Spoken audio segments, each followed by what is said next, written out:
Hello everyone, welcome back to my channel. So today in this video we will discuss meaning of limited liability partnership and difference between LLP and partnership.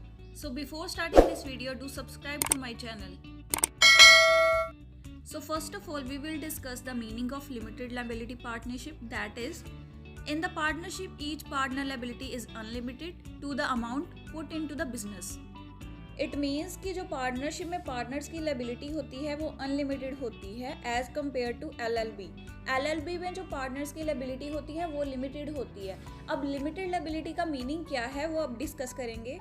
Limited liability means that if the partnership fails, then creditor cannot go after a partner's personal assets और income. Limited liability का मतलब ये है कि in case अगर business में uncertainty आती है या फिर उनके डेट्स इंक्रीज होते हैं या फिर उन्हें लॉस आता है, सो इस केस में उस लॉस को कवर अप करने के लिए बिजनेस पार्टनर्स की पर्सनल प्रॉपर्टी को लेकर नहीं आ सकता। सो नेक्स्ट टॉपिक है हमारा features of LLP.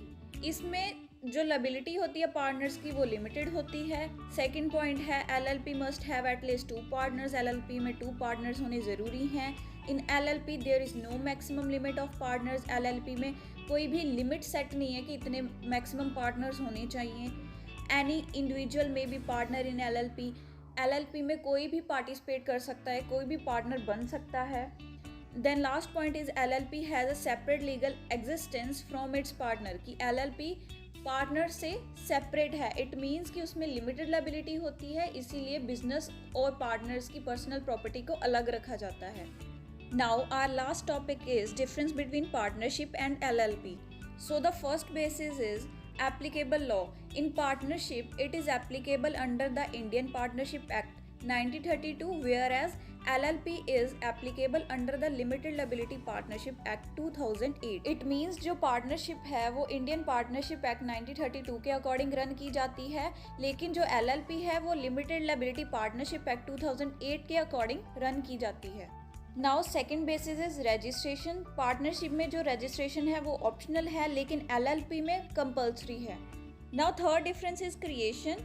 Partnership is created by agreement. Means जो पार्टनरशिप है वो एग्रीमेंट के थ्रू क्रिएट होती है, whereas LLP is created by law. जो एलएलपी है वो लॉ के जरिए ही क्रिएट की जाती है। Now fourth point is separate legal entity. In partnership there is not a separate legal entity, whereas in LLP there is a separate legal entity. Partnership में partners की unlimited liability होने के कारण उनकी personal property को भी involve किया जाता है, सो इसीलिए उसकी सेपरेट लीगल एंटिटी नहीं होती।